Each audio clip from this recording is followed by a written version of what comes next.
What's up, everyone? Today's episode is an interview that I did over on the 1-800-BJJ Help podcast. The hosts are Josh and Jake. Jake Lucky from the Less Impressed, More Involved YouTube channel. If you guys haven't checked him out yet, everything's going to be down in the description below. I just want to thank them so much, again, for having me on and letting me come and talk about jiu-jitsu with them as a little old blue belt that doesn't know very much. Conversation was great, and I hope you guys really enjoy it. Let me know what you guys think in the comments below. DM me on Instagram, and yeah, let me know what you guys are thinking about this. I had a whole lot of fun, and make sure you guys go follow them. Thanks for listening. Later. What's up, guys? Are you tired of grappling body hair on and off the mats? Well, have no fear, because we have a solution that will keep you rolling smoothly and in style, thanks to Manscaped. Picture this: you're about to step onto the jiu-jitsu mats, ready to dominate and submit all your opponents. But wait, what's that? Your unruly body hair. That's why you need Manscaped, the global leader in men's grooming. With their precision engineering tools, you could tame the hairiest situations and grapple yourself to victory. Imagine executing the perfect armbar, all while knowing your bald hair is trying to sneak in a sneaky triangle choke. Thanks to the Lawnmower 4.0, you can easily eliminate that unwanted hair with this cutting-edge technology. It's like a black belt for body hair. So to my fellow BJJ practitioners, whether you're a white belt or a black belt, let Manscaped be your secret weapon on and off the mats. Go to manscaped.com and use code ETP20 for 20% off and free shipping. That's ETP20 at manscaped.com for 20% off and free shipping. And with Manscaped, you'll be a force to reckon with on the mats and in the mirror.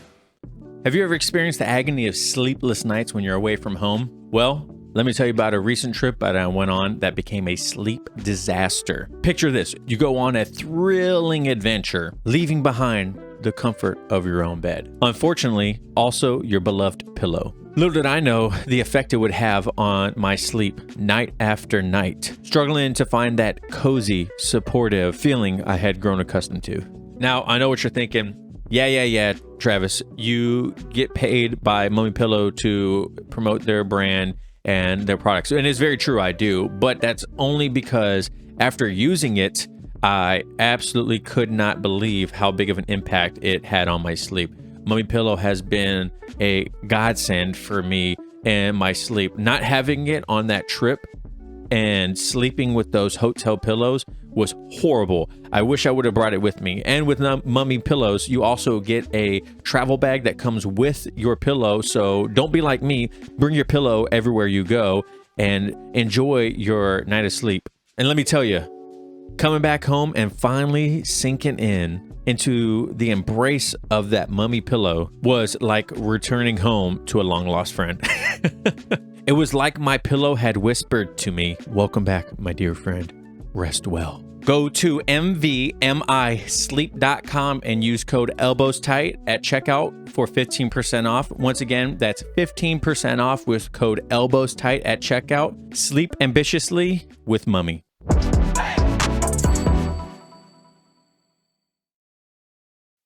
Hey everyone, welcome back to 1-800-BJJ Help. As you can tell with this intro, it's very different from our normal episodes, and that's because we have a very special guest today, Travis from the Elbows Tight podcast. Travis, welcome to the show. Thank you so much, guys, for having me on. I feel like I've known you guys forever already. We had some good laughs beforehand and everything, so thank you so much. Yeah, I feel like being a content creator in the jiu-jitsu niche is a very rare animal species or something. There's not many of us out there, although there's more nowadays, I think.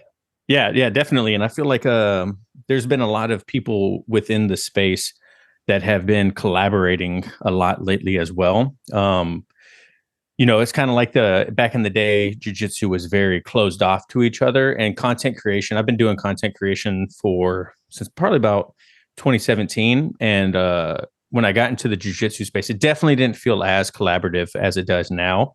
People, especially in the podcasting space, definitely didn't want to like share secrets or really, have the same guest on or talk about other podcasts on their podcast. But especially with YouTube now, I feel like everyone's so collaborative and really want to support each other because, if rising tides lift all ships, so everyone grows together. It's a cool experience. So.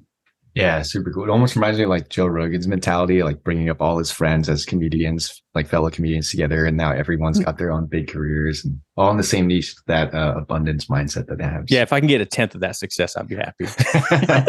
I know, right? But yeah, so Travis, how did you get into jujitsu, and like when do you remember your first class that you ever took? Oh yeah, absolutely.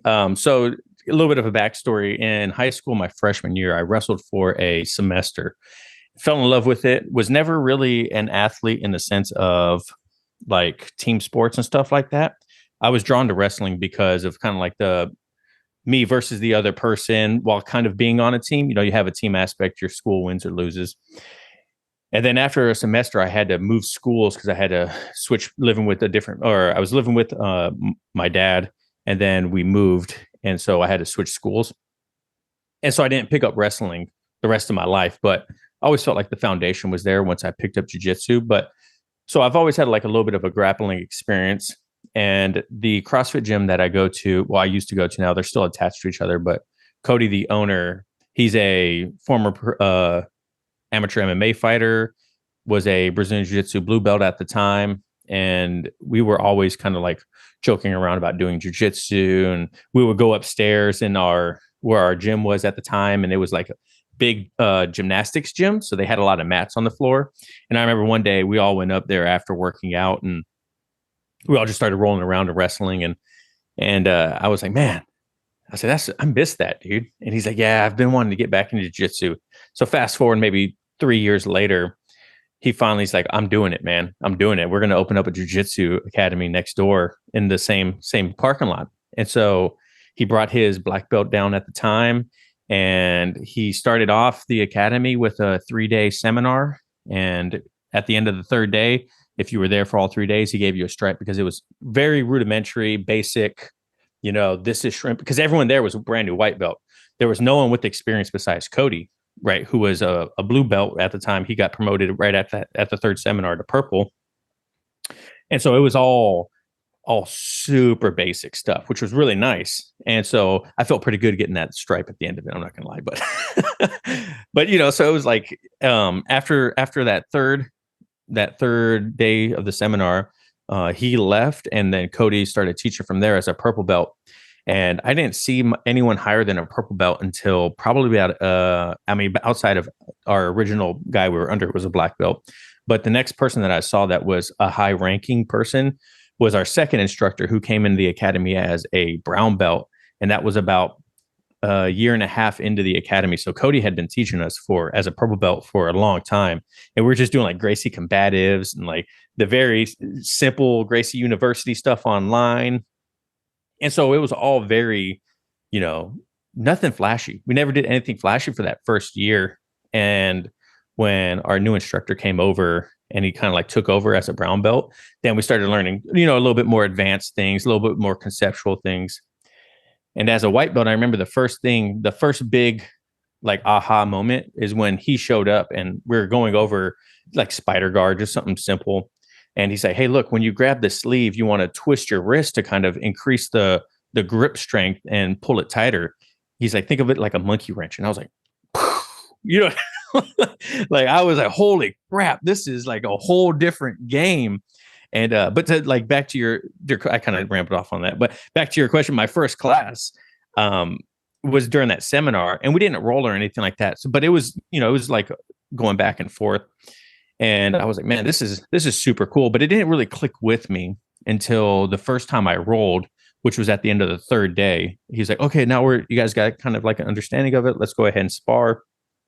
And I was going against a guy that had dropped in, and he was a one stripe white belt that had maybe 6 months of training. And he was like maybe 18 years old. And at the time, I'm 170 pounds, the fittest I've ever been in my life, squatting 400 pounds, like super strong. And this kid mopped the floor with me, right? I mean, I'm like dying, right? And I specifically remember thinking during that roll, holy crap, man.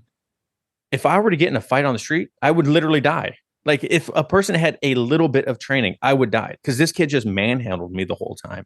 And I've been doing it ever since. I've fell in love with it. I you know, that first 6 months is when I was like really like, holy crap, like I felt the difference. And then when that new white belt came, I was like, I remember what it was like when you were when I was day one, and showed him some stuff and whatnot. But it's kind of like this is the longest hobby besides playing video games that I've had in my life, but in being consistent with it and competitive and whatnot. And I absolutely love it, man. So Very I feel cool. like I had a very similar experience as you that's relatively unique because like just like you, I joined a school that like was brand new.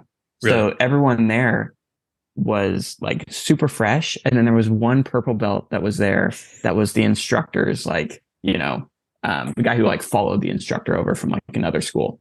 Mhm. So when other people share their first experience, a lot of times they like get beat up by everyone. But like for me as like a relatively like young athletic guy, I didn't really have that experience because like everyone was new and there was like that one purple belt that beat you up, but like everyone else was like, yeah, I can do all right, So how do you feel like that?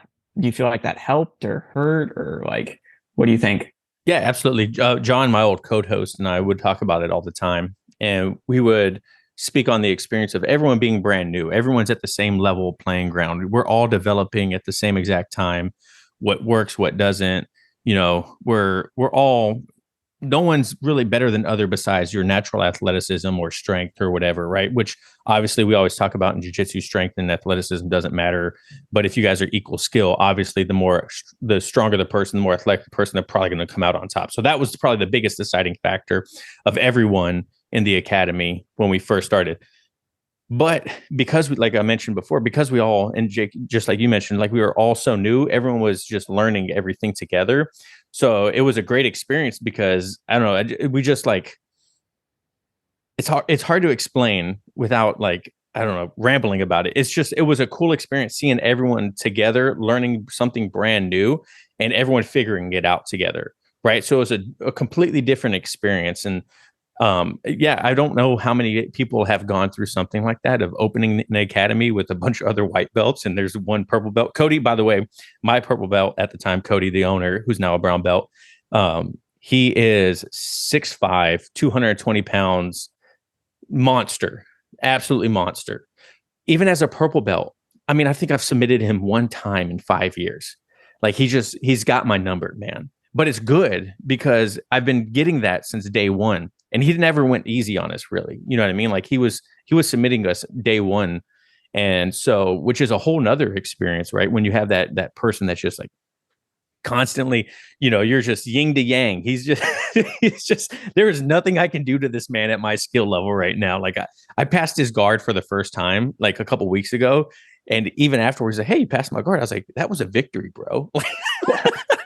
I just did it. Like, you know what I mean? But so having that and with everyone being brand new, it was a cool experience. It was really cool sparring with brand new white belts because, people talk about white belts shouldn't spar with white belts, or you need to watch white belts sparring with white belts, especially brand new ones, because they're like rams locking horns. You know what I mean? They're just going to go at each other. And I don't know if that was true during my first couple, months, because I didn't have any basics of what a good sparring round was like until people started coming in that were higher belts and like, man, you guys kind of roll hard here. I was like, well, this is how we've been doing it since day one. So I don't know what to tell you. Is that something you experienced too, Jake? Was it like people were just like going balls to the wall the whole time? I don't kind of like you. I don't really remember like the intensity of it, but I do remember when I would go with that purple belt, it was like, that's how I would like test myself pretty much. And kind of like along the lines of what you're talking about, like it seemed like everyone was trying to solve the same problems together. And we were kind of like all on the same journey and the same like part of the journey, as opposed to like one person coming in being like, oh, I'm working on my kimuras today. And the other person coming in like, oh, like, yeah, we're doing this in class, but like what I'm really working on is this kind of thing. We didn't really have anything we were working on outside of class. Like we were doing what we were doing in class.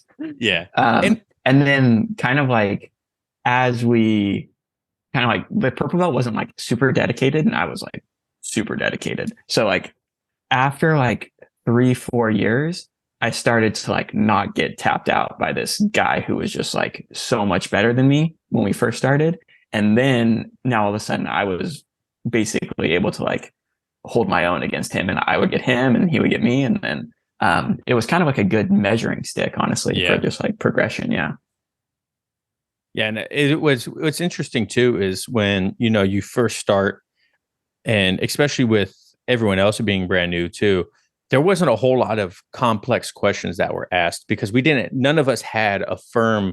I always talk about this too is, when you're a brand new white belt, and it's even more pronounced in a very junior academy. But when people ask, like, do you have any questions about this technique, or is there any questions? You're like, bro, I don't even understand what you just went over. How I don't even have a foundation of understanding of the simple dynamics of jiu-jitsu to even begin to extrapolate a question of what you just went over. You know what I mean? And that was like the beginning of it. People were just like, is there anyone with questions? And no one wanted to ask the question because no one even knew what the hell was going on. Like, we got it. Yeah. Yeah. Yep. For sure. 100%. And then we all do it wrong. And you just like palms. What position are we doing again? Half guard, side throw. And so, Travis, I heard on an episode in your podcast that when you first started, you guys trained really hard to try to chase that first blue belt promotion. How many days a week were you training at the time, and how has that evolved? How's like your training consistency change over time, and how'd your progression look? Yeah, when I first started, much like probably you guys too, I was nipped by the bug instantly, and we didn't have like a super dedicated schedule. I think we've always had just like 2 classes a week of actual instruction time. I think at one time we had 3 classes a week of instruction time. And really what I would do, I would just go to every class I possibly could. And then every single open mat or opportunity I had to go roll with people or do something, I was doing it. And then probably the biggest thing that changed my jiu-jitsu journey was I work for the government. And so I get to travel to other bases around the world and work. And John and we got to go to Japan for 3.5 months and work out in Japan. While I was out there was some free jiu-jitsu classes on base. And then John and I were like, I don't know, man, free jiu-jitsu class, it's not going to be that good. It's probably going to be some like random blue belt that's, just wants to help people. But when we got there, it was a purple belt. His name is Trey, and he's now a brown belt under Malachi Friedman, the mad scientist of jiu-jitsu. He's over in North Carolina. And dude, it was crazy the amount of knowledge this purple belt. It reminds me of Jake, right? Like just the amount of knowledge this kid had at a purple belt. I was like, incredible. And then the brown belt came back, Alan, who's now a black belt under Malachi also. And then he started teaching classes, and we just had 3 instructors, Trey, Alan, and Blake. And Blake was once again, a gigantic man. He was like 6'3", 230-pound brown belt that had started training in Hawaii and was the only white guy in his academy in Hawaii. So you could imagine how bad he got smashed all the time. So his teaching style and his game was the same thing that he went through. And so he was just like devastating to us, right? But not only were their games just really good, but the thing that changed was their teaching style was completely different than what we had back home. They didn't do warm-ups. They did maybe 30 minutes of technique, and then the rest of the time, it was an hour class, maybe 30 minutes of technique. The rest of the time was sparring. Some days we would come to class and they wouldn't even do technique. It was 100% positional sparring. And so this was like all brand new to me. And as a white belt, I was like, man, this is great. Like in the 3 months, I felt like I really advanced quite a bit. And I came back home and my game had like kind of completely changed because we were learning way more advanced things, like lasso, better half guard stuff, like just completely different than what we were learning back home, which was, like I mentioned, was very, very simple things because we were so brand new. And so when we were in Japan, it was pretty much 7 days a week. John and I would get off work. We would go to the gym, or we would go train jiu-jitsu. We would roll for an hour, and it was Saturday, Sunday, Monday, Tuesday, right? We weren't out there with our family. It was just me and him. So we were training as much as possible. So when we came back, we didn't have the same consistency because our academy wasn't open that much. But I feel like that was good and bad for my journey. Like I've talked about before, it was good because I progressed very fast, but it was bad because once I got my blue belt, I kind of pressed on the brakes a little bit. I was like, oh man, now I can slow down a little bit. And I don't know, hindsight 2020 is like, I don't know if that hurt my game or helped my game in the long run, or hurt my journey or helped my journey. But I kind of reflect on it like, what would have happened if I would have just kind of done the normal thing and just 2-3 times a week, just enjoyed it. Not really, because we were focused on that blue belt. We were focused like, we want the blue belt. We're doing Roy Dean's blue belt requirements 2.0s. We're like watching like stuff online, trying to get it as hard as possible. And then when we got it, I was like, okay, well, now I know this is going to be a much longer time before the next one. So what am I going to do now?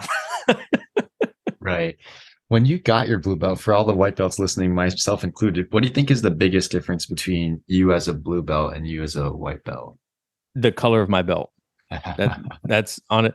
I don't think there's a difference between a white belt and a blue belt until you get closer to purple, to tell you the truth. I think there's no there is no standard in jiu-jitsu that says this is what a blue belt is, this is what a white belt is. And I felt pretty good as getting my blue belt when I got it, until my new instructor, Sean, came through, who's a Carlson Gracie black belt, who basically just mopped the floor with me and felt like I was a one stripe white belt again. And he was like, this is kind of messed up to say, but a couple months after teaching us, he's like, yeah, maybe you guys might have been promoted a little early,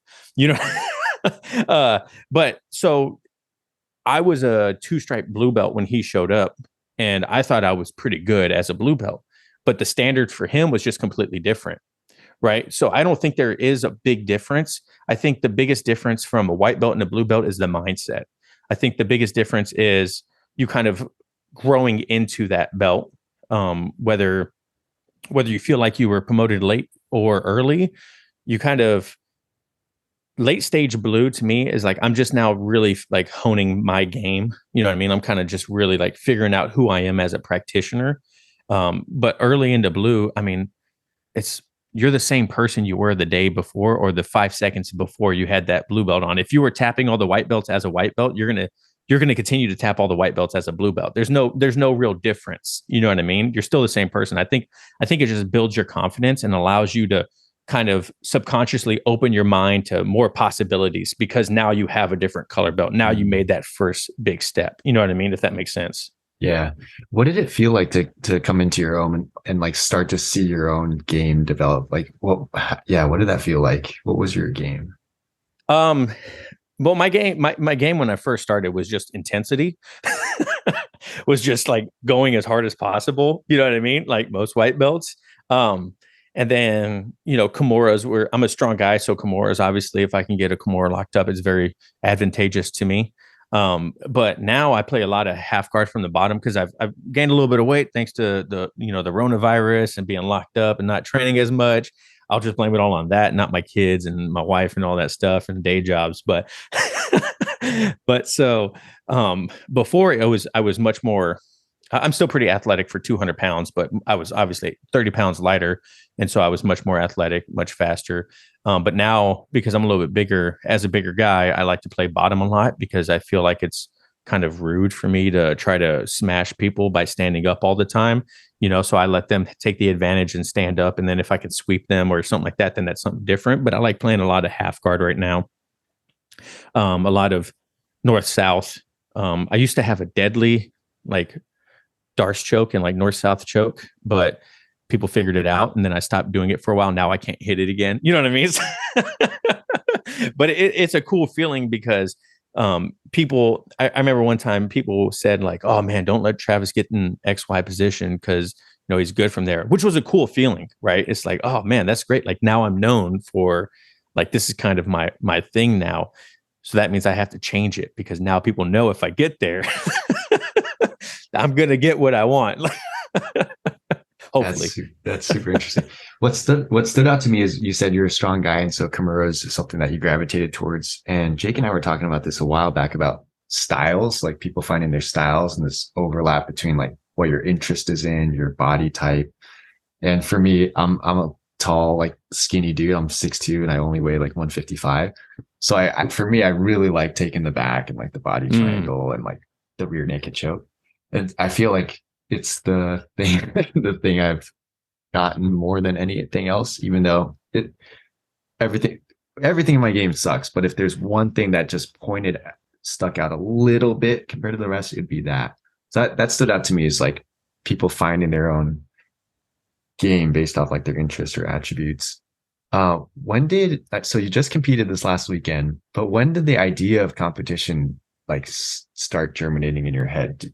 Were people competing at your gym at the time? Like, no one that we have a real hobbyist. I don't really like using the word hobbyist. There's kind of like negative connotations to hobbyist, you know what I mean? But like no one really competes at our academy.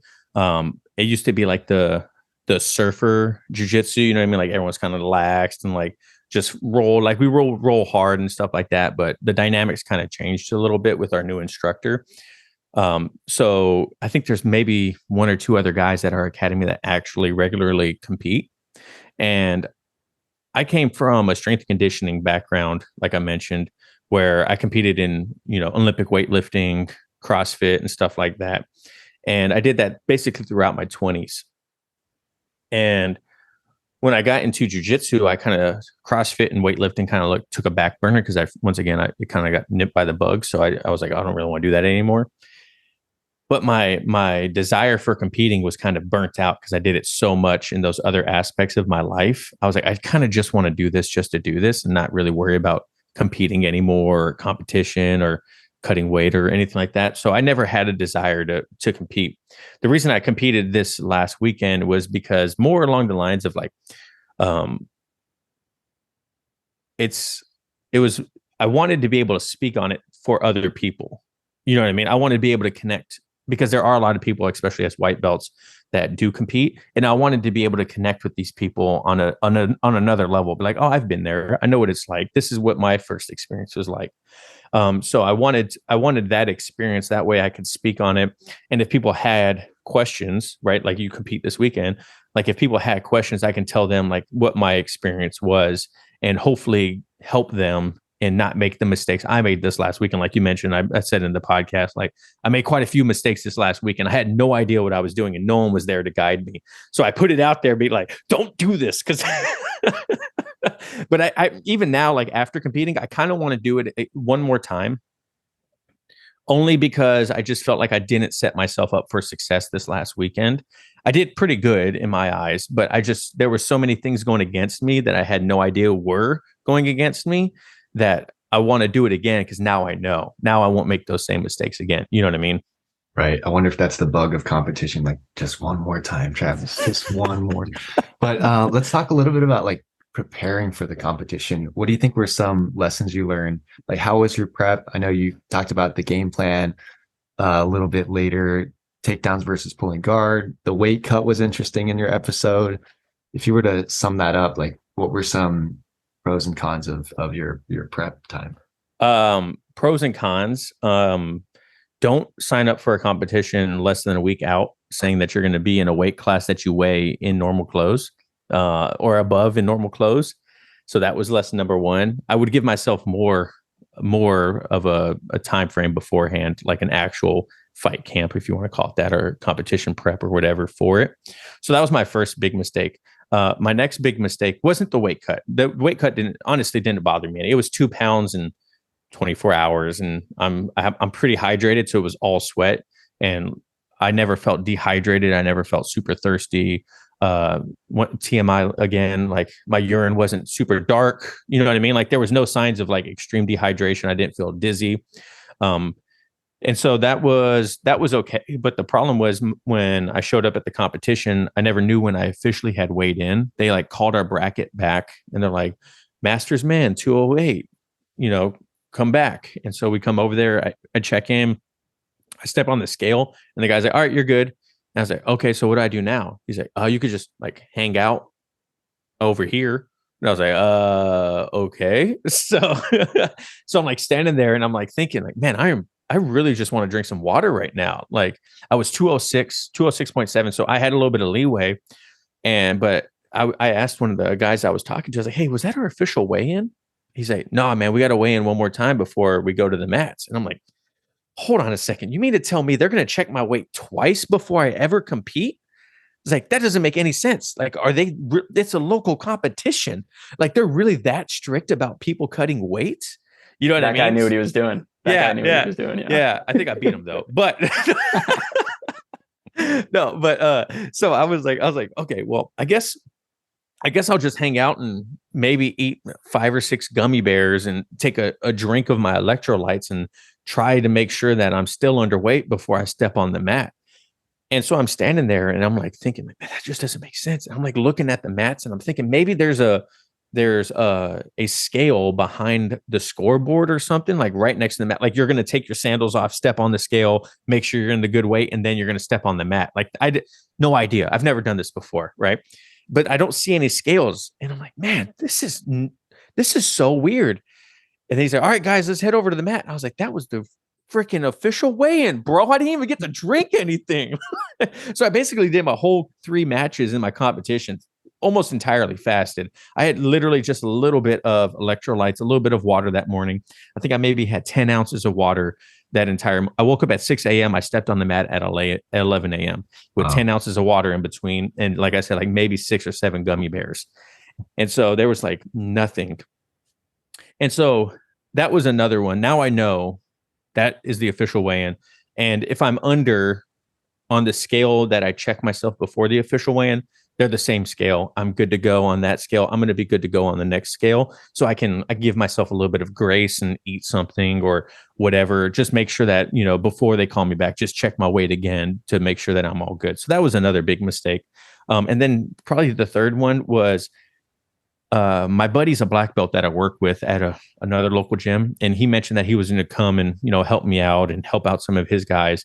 And so I was like, all right, cool. I guess I'll have a coach there or someone just kind of like, help me. And he texted me the night before. He said, hey man, I'm not going to be able to make it. I was like, all right, I guess I'm going to do this all by myself. And so I didn't have a coach. And at first I didn't think it was going to be that big of a deal. But once I started hearing everyone else get coached, I kind of felt like they had an advantage. Obviously, they had a second pair of eyes on what was going on in the match. They had someone there cheering them on if they were in a bad position or talking about what I was doing and how they can stop me from advancing my position. And then I was listening to their coach, like, oh, he's telling him to watch out for this. So I'm going to go for this and like stop him from what, you know what I mean? So it was like this back and forth with his own coach that I was trying to listen to, which kind of made it to where he was a step ahead because I was just trying to stop him from doing what his coach was telling him. You know what I mean? So I was in a dominant position, but I never really advanced my position or did anything because I was just listening to his coach and trying to stop what his coach was telling him to do. So those were probably the big 3 takeaways that I had from the competition. And that had nothing to do with your original question. You asked about prep. So no, it's all good. We're transitioning right into COP, which is good. I want to stick with the third point a little bit because I actually will not have a coach for my competition this weekend. And in your episode, you said it was interesting because you can hear the coach coaching your opponent, and it made you focus on stopping your opponent's game instead of like your own game. So yeah, that seems like a real mind fuckery. Like it's just like that seems like a big challenge. What advice would you have for me? Should I just not pay attention to what the coach is saying? Should I, like, for people out there who may just be competing without a coach, or how coaching I wouldn't say don't listen to them, because I feel like it is an advantage for you too, knowing what the other person is trying to do. Yeah. But I think don't solely focus like I did. Don't get tunnel vision on what they're trying to do. Right. You know, if you have a game plan, like if you're in mount and you have something that you're good at from mount, like obviously, yeah, don't let them, trap and roll or whatever, get out of mount. But at the end of the day, like still go for what you want to do from that position. Like don't solely focus on what that guy is saying, even though it can help you. You still want to focus on what you can do. You still want to focus on your game, what your game plan was, which the ideas and submissions or transitions that you have from these positions, whether it's an inferior or superior position, whatever it is, just focus on what you're doing a little bit more than them. and it should allow you to work a little bit better than I did. Yeah. Fingers crossed. And then did One you thing, have that? sorry. Oh, sorry. Go ahead, Jake. I was just going to add that Danaher talks about when he's coaching his athletes, he basically like tells them the time of the match, and he also just tries to take them out of tunnel vision. So like if they're in side control, he'll just start saying things like, you have kimuras, look for underhooks, you have darces, you have like just like saying things to get you out of that tunnel vision mindset. So I would just know that that's probably going to happen. And as long as you like know that that's like an obstacle that you're going to face without a coach, like one, hopefully their coach is telling them the time. So like, perfect. They're telling you the time too, you know? So like, right. That's one. And then two, just like realize that tunnel vision's a real thing, you know? So like, yeah, it's just an obstacle that you're going to have to face. So at least you know it's there when you're going into it. I didn't honestly didn't think I was going to have as much tunnel vision as I did. You know what I mean? Like I'm a pretty level-headed guy, and you know, I don't really let outside entities interfere too much with me until I started listening to that guy, and I was like, I can hear his coach so clear in this loud ass stadium. You know what I mean? Like I'm like, holy crap! Can you stop talking for a second so I can do what I need to do? But like with my first match, my game plan, you know, and what I wanted to do, I kind of like executed it almost perfectly. And then when my second match happened, it was out the window. You know, I was like, the guy was just as athletic as me, just as strong as me, and he competes a lot, and so it was a good back and forth for a long time. And then he passed my guard and got into mount, and that fast kicked in. That was like, there's nothing.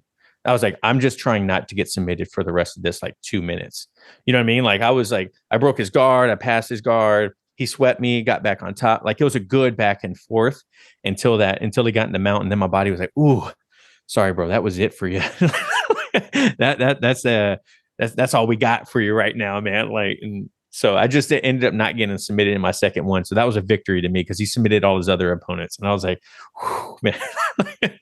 Man, but also another thing that I did for my prep, besides, you know, I did like strength and conditioning. I do Chad Wesley Smith's Juggernaut AI for BJJ practitioners. Also, I mean, I watch Jake's videos too, obviously, because trying to analyze what can happen at not even at the highest level, but Jake, you come out with a lot of good information on your videos to think about as well. And thank you. Anytime, man, keep doing what you're doing.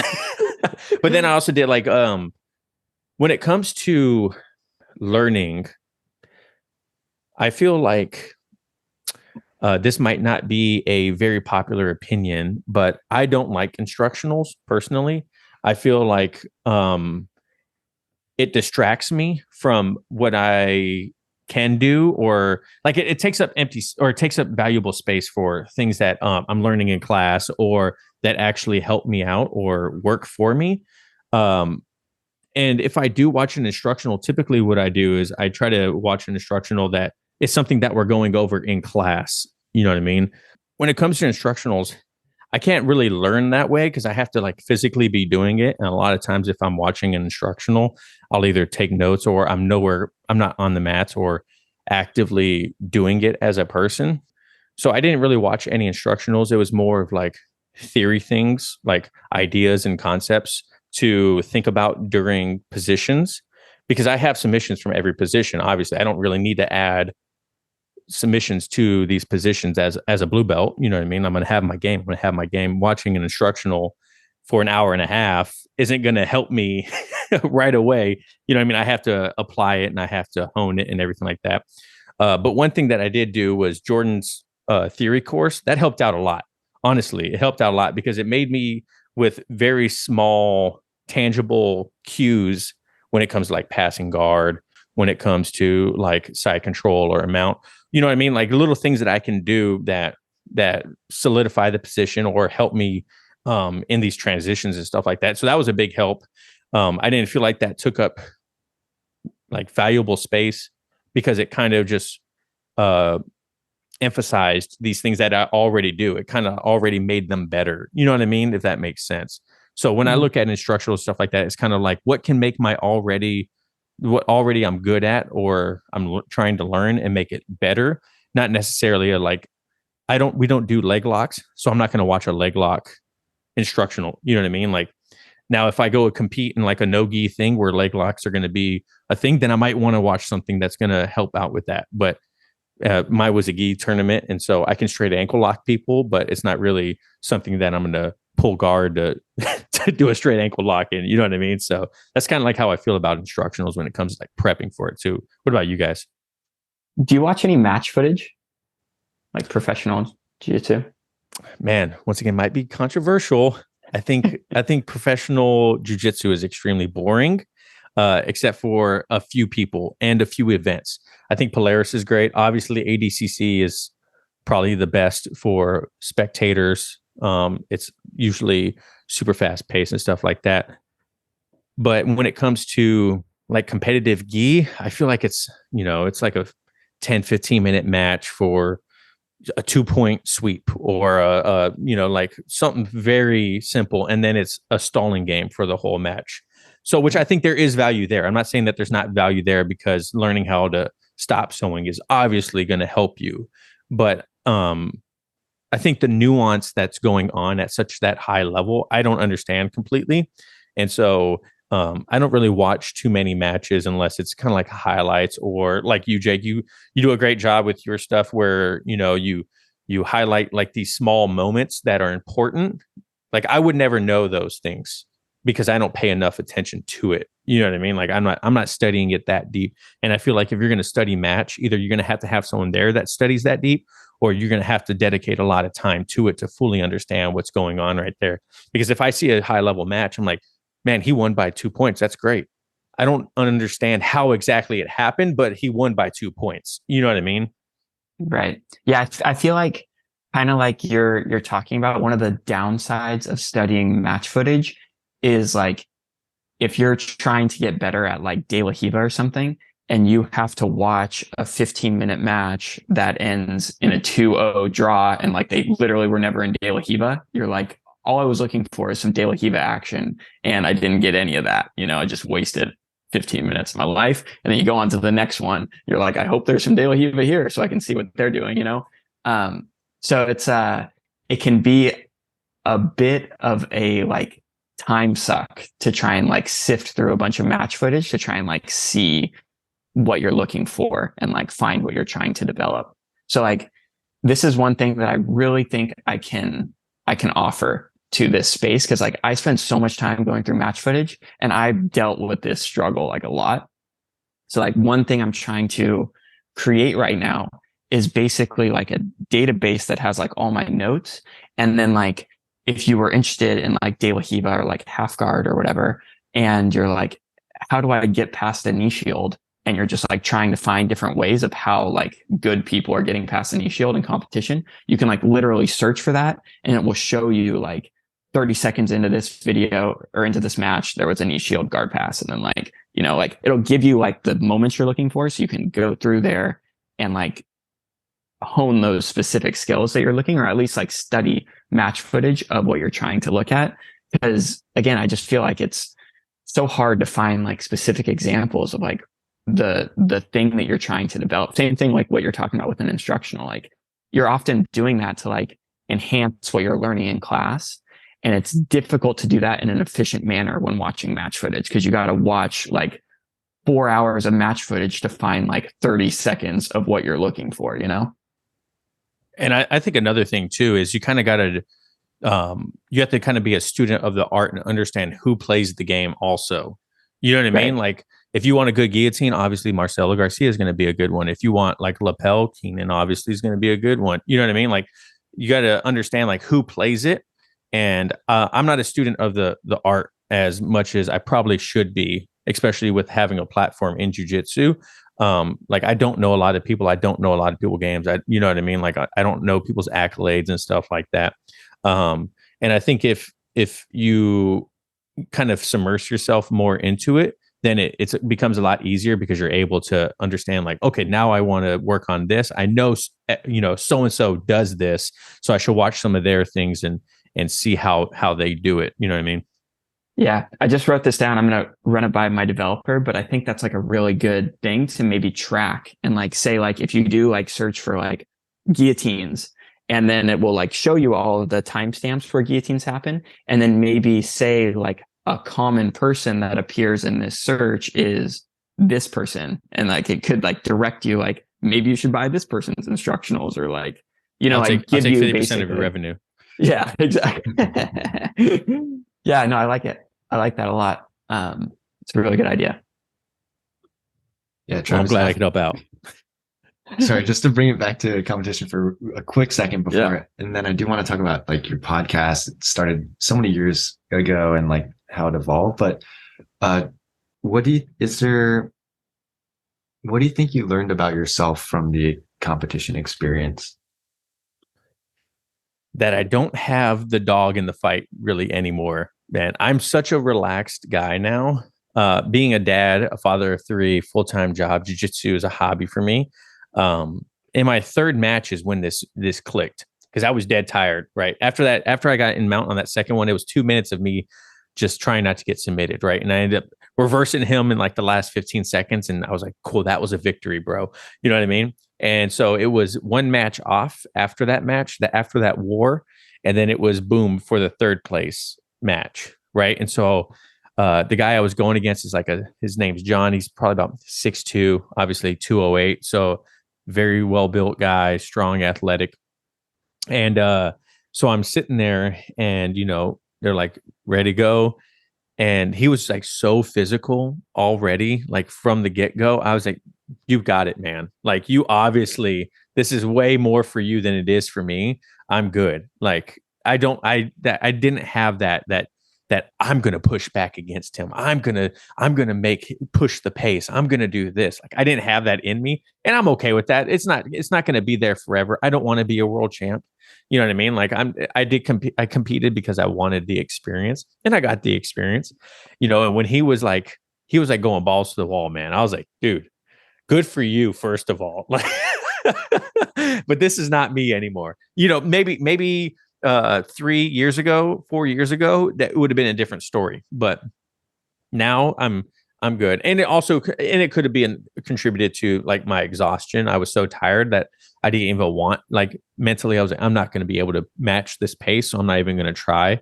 As to where someone, if they're more of a competitive person, they might have just like try to push through it and been a little bit more competitive to it. I mean, I was still competitive. I got submitted, but I was still going back and forth with them the best I could.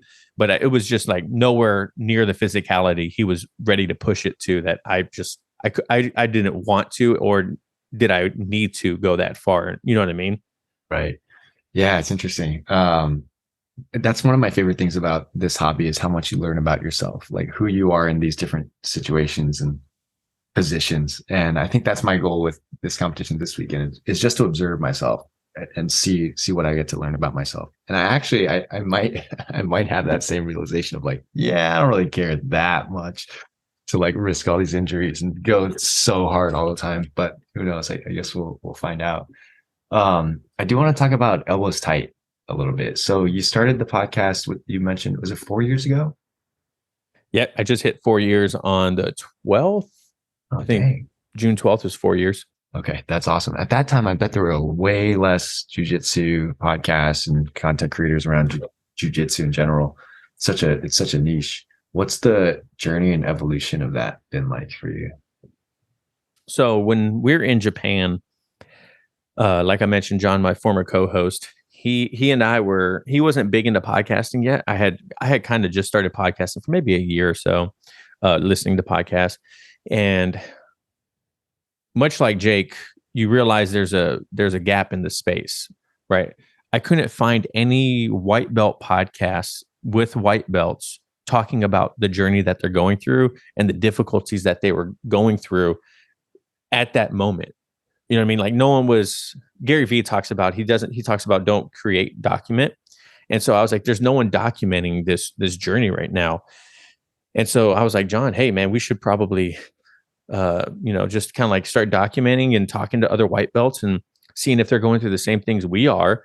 And maybe it will resonate with someone. You know what I mean? Like maybe someone will find it. They're like, holy crap, this person thinks that Neon Belly sends their soul into the mat also. That's crazy. So that's kind of how it started.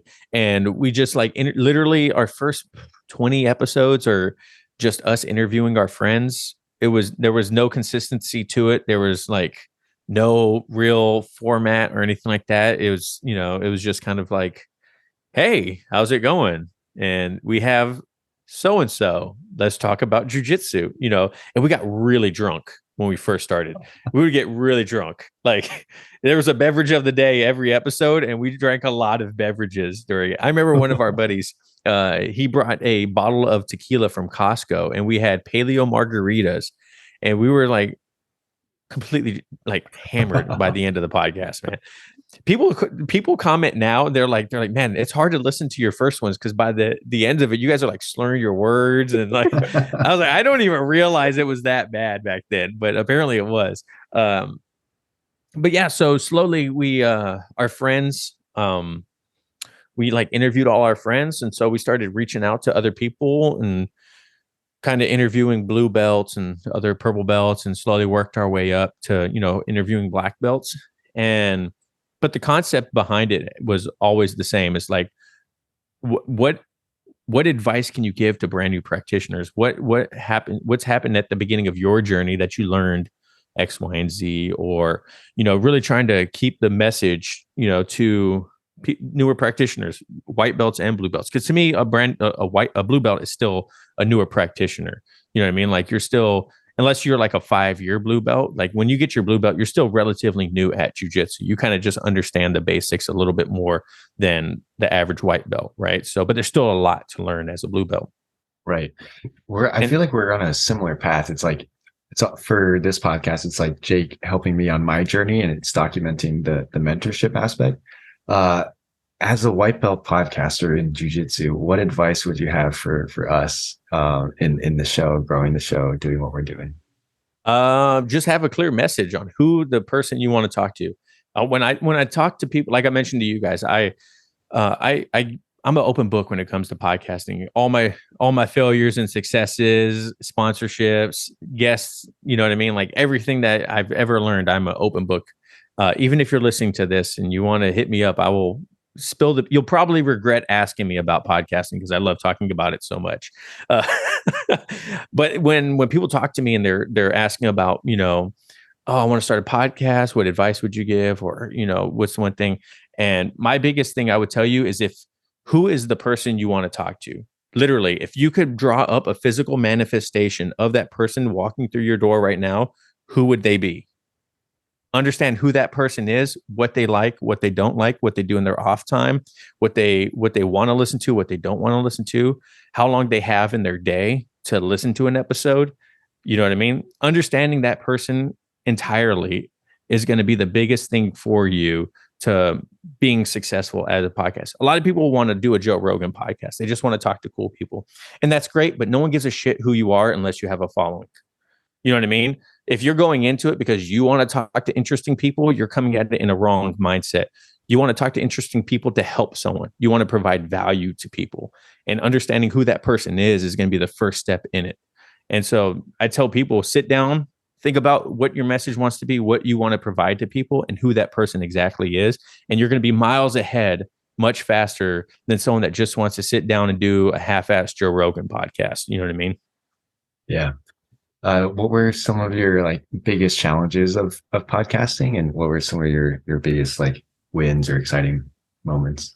Yeah, biggest challenges was probably consistency at the beginning. Being consistent. We were trying to do bi-weekly, but there was times when we would do like one a month or something like that. And trying to be consistent with it was probably the first big hurdle, because John and I were both dads, and fathers, husbands, and day jobs and stuff like that. And everyone that we would interview was pretty much the same. So trying to fit that into everyone's schedule was very difficult. And then also, I was so nervous to ask other people outside of our friends to talk to them. I think jiu-jitsu is one of the few spaces where everyone is okay with talking to anyone about jiu-jitsu. You know what I mean? Pretty much. I mean, granted, like if you can get a hold of people, pretty much everyone's going to say yes to talking about jiu-jitsu if it's the part of their life. You know what I mean? People with bigger followings, a little bit harder to get a hold of, but when you do, typically they say yes. But that first initial, like sending that first message requesting, their valuable time was a big thing to come over. Now I send out messages. I'm like, they'll probably never freaking see this. I don't even care. Whatever. I'll send it a couple of times, and if it doesn't work out, it doesn't work out. Because what's the worst that they're going to say? No.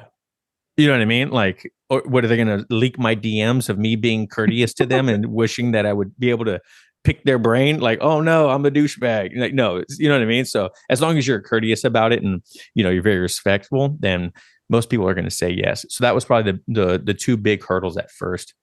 Sorry, not to like break your train. No, go ahead. But we were just on a flight from Hawaii to California. It's like 5 hours or so, and we're getting on, and this dude I sit next to, like before I even sit down, he goes, I wasn't wearing just literally wearing like a plain blue shirt.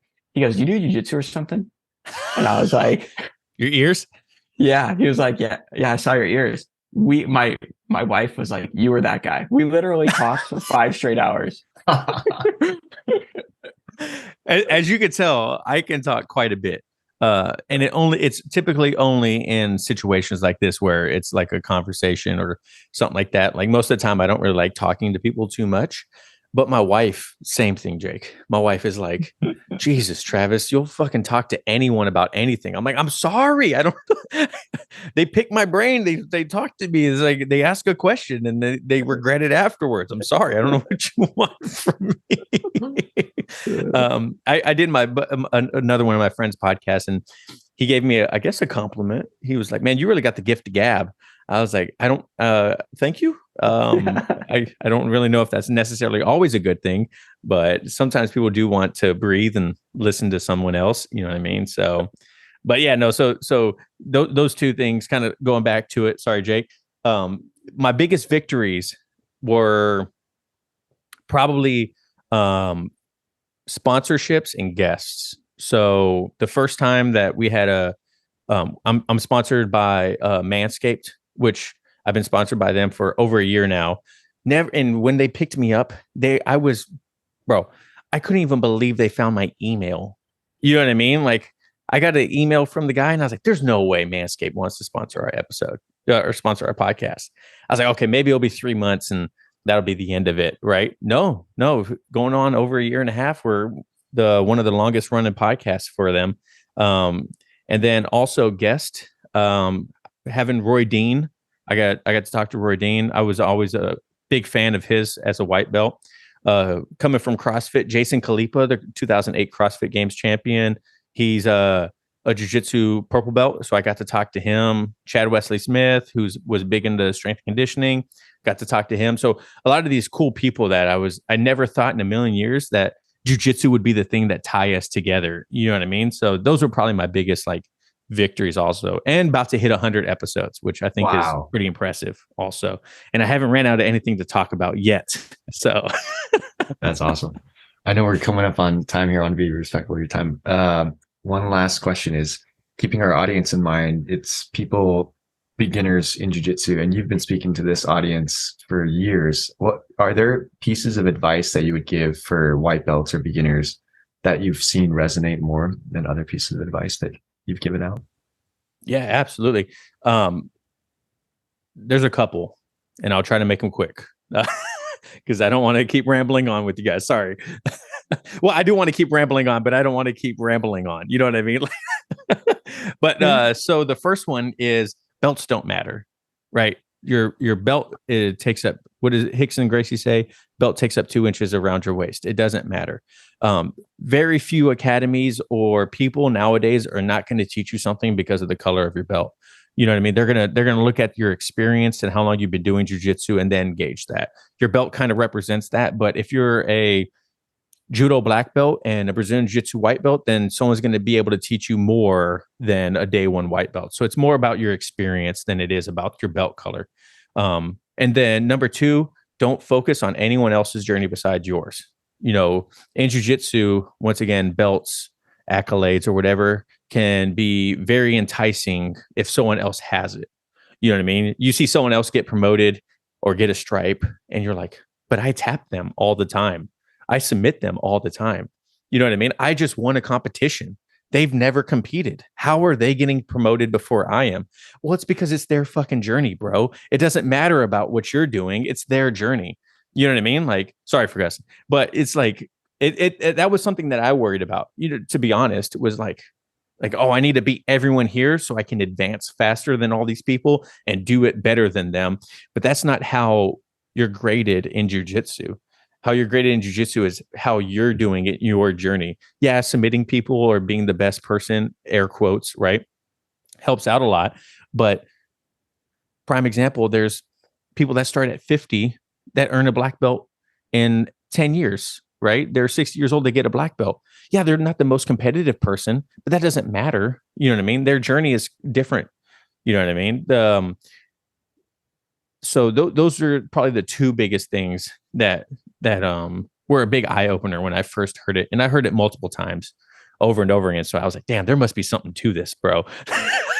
You know, if more than one people say it, I'm like, Jesus, man. And then also probably from a personal experience, when people talk about, you know, don't use so much strength, you know, don't use so much strength. I think that's true and false. Like, you know, there's that dogma behind, like, there's jiu-jitsu, you know, strength doesn't matter, like we mentioned before, but it does. And also, strength is a skill set. Flexibility is a skill set. Athleticism is a skill set. You would never tell someone to stop being so flexible in the middle of a roll because they're kicking your butt, right? I think strength is a skill set, and being able to apply that skill set properly in the technique or in a roll is something that you need to work on. But don't stop using your strength because someone else doesn't have that skill. You know what I mean? You should be able to use your strength in a positive way to help you in your technique. I think of strength in jiu-jitsu as the saying is, it's better to have it and not need it than need it and not have it, right? It's better to be strong in jiu-jitsu and be like, oh, well, if I need to break a grip a little bit harder, I'm able to do it. You know what I mean? But I don't need to freaking Hulkamania someone's gi blouse off the back of them in order to get to a better position. You know what I mean? So those three things, because I was told at the beginning of my journey a lot, like, don't use so much strength, don't use so much strength. But no one really broke it down what that meant. You know what I mean? I took it as like, okay, I don't grab someone as hard. Like, what do you mean don't use so much strength? Like, that is such an ambiguous comment. Like, it could mean so many different things. Can you pinpoint something that I can work on that it doesn't involve as much strength? And it really comes down to like focusing on the technique more than, if you have to muscle through a technique, then you're not doing it right. You know what I mean? So for the most part, you know, that there's not, everything's got a gray area in jiu-jitsu, but yeah. So yeah, those are probably the biggest things. That's awesome advice. It's such a nuance, especially when you're beginning. Someone says, "Don't use your strength." You're like, "What? This is all I have." And and I guess when that strength turns into technique or like the proper application of the strength, that is what jiu-jitsu is in some ways. But yeah, Travis, where can people find you? Where can people listen to the podcast, your site? I think you have a YouTube channel as well. Yeah, it's Elbows Tight everywhere, at Elbows Tight everywhere. Elbowstight.com is like just our merch store right now. But every platform, if you do at Elbows Tight, I pop up my big ugly mug. On YouTube, we're about to hit 800 subscribers on YouTube, which is a big milestone for me. I'm pretty excited for that. Instagram is probably where I'm most active at. I answer every DM. I answer every DM. So if you guys message me, it might be a little bit because a lot of times it goes to hidden, but I will answer any question you have. And if I don't know it, luckily I've talked to a lot of amazing people and I can find an answer for you. So don't hesitate to reach out. And if you just want to say, hey, shut up a little bit more, then you can say that too, and I'll appreciate it. That's awesome, Travis. Thank you so much for coming on the show. Super fun to get to meet you and connect with you. Another jiu-jitsu content creator out there in the wild. So it's always fun. No, I appreciate it, guys. Thank you so much for having me on. I was really excited about this, and it was a blast. You know, it's always nice talking to other like-minded people that want to just help and create a better space for jiu-jitsu and maybe change the game with an app or two. Awesome. One app at a time. One app at a time, baby. That's right. Awesome. Cool. Travis, thank you so much for coming on, and hopefully I'll be able to hop on your podcast relatively soon too, and we could chat there. There we go. That sounds like fun. Cool.